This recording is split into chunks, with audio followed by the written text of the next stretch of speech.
Sophie. En ik ben Megan. En wij zijn van Kikker TV. En vandaag zijn we bij de struisvogelboerderij. Van Monnikenwerven. En we hebben er super veel zin in. Wat voor producten maken jullie? Wij hebben het vlees van de dieren. We hebben allemaal producten van het leer, van een handtas, een portemonnee, een riem. Dat zijn onze specialiteiten. Sleutelhangertjes, maar we hebben ook allemaal producten zoals cosmetica of hondenkluiven van de pezen. Eigenlijk benutten we alles. We zijn begonnen met kuikentjes van 3 maanden. En toen Sofietje was 3 maanden toen ze hier in 1997 kwam. Dan zijn ze ongeveer zo groot. Ze groeien een kleine centimeter per dag. Dat gaat vrij hard. En op een jaar dan zijn ze 2,5 meter, naar 100, 110 kilo toe. En als ze 5 jaar zijn, zijn ze uitgegroeid eigenlijk op lengte en op gewicht. En is het aan mij een beetje om ervoor te zorgen dat deze dames niet te zwaar staan. En deze zijn speciaal voor de eieren.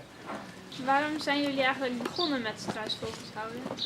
Dat was eigenlijk liefde op het eerste gezicht van mijn moeder. We zagen ze in Drenthe op vakantie op een boerderij.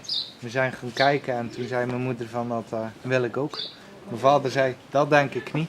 En 3 maanden later hadden wij 50 kuikentjes lopen. En ja, zoals Sofietje, Marzoro, dat zijn allemaal dieren die zijn hier toen gekomen. En die blijven hier hopelijk nog heel lang, want ze kunnen 60 jaar oud worden. Dus dat zijn ze nog niet.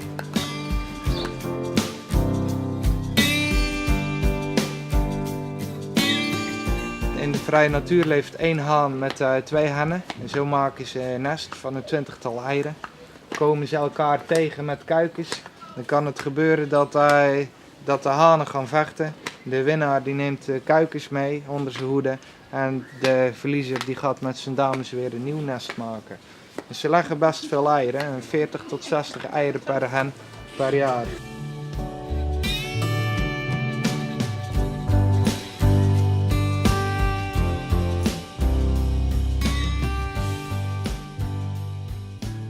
Wat vindt u van de struisvogelboerderij? Nou, ik vind het wel leuk hier. Want je verwacht het eigenlijk helemaal niet, hè? Struisvogels in Zeeuws-Vlaanderen. Dus je ziet overal wel schapen en koeien, maar struisvogels, nou, dat is toch wel heel apart om te zien. En ja, ze hebben ook nog lekkere struisvogelburgers en ander vlees. En ja, dat is ook wel apart natuurlijk. Dus ik vermaak me hier prima. Ik ben een kuikentje. Ik ben een kuikentje. Ik zit al 41 dagen in dit akelige ei. Ik wil er wel eens uit. Maar ja, hoe? Dat weet ik niet. Ik wil eruit. Hé, kijk nou eens jongens. Ik heb een klein snaveltje.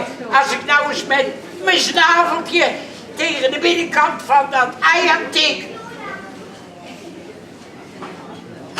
gebeurt er niks. Ja, ik tik natuurlijk niet hard genoeg. Ik ga het nog een keer proberen. Hé, kijk nou eens. Er komt een basje in mij. Nou, dan moet ik nog maar even doorkloppen. Het basje wordt al groter. En ik klop en ik klop en het basje wordt een gaatje. En het gaatje wordt groter en groter. En dan kan ik uit mijn ei kruipen. Hallo. Je staat hier voor een goed doel. Ja. Ja, wat ben je? Ja hoor. Nou ja, het goede doel is eigenlijk onze zoon Jorik, die is nu 12 en die heeft eigenlijk FOP, Fibrodysplasie ossificans progressiva. Dat houdt eigenlijk in het kort in dat hij door stoten, injecties, zelfs een steek van een bij of een wesp een ontsteking krijgt. Dat duurt 5 tot 6 weken. Na 5 of 6 weken trekt die ontsteking weg. En wordt eigenlijk het spier- en bindweefsel omgezet in de bot. Oftewel, het groeit heel langzaam eigenlijk een tweede skelet om hem heen, waardoor die eigenlijk langzaam immobiel wordt. Ja, daar wordt gelukkig onderzoek naar gedaan.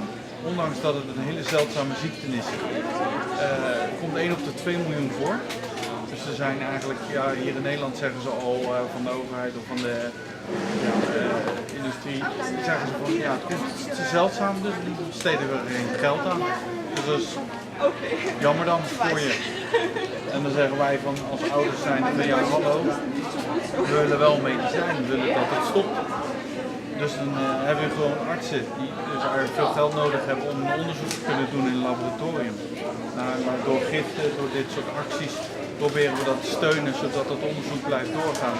Om medicijn te vinden, om eigenlijk te stoppen. Of botvormers te stoppen bij hem, zodat hij weer een zo normaal mogelijk leven kan leiden zoals iedereen die gezond is. Nou, dit was onze dag de struisvogelboerderij. Het was heel erg leuk. En ook heel erg leerzaam. We zullen zeker nog een keer komen bij een open dag. Ik heb er zin in. Ik ook. Kikken! Yeah, kikken!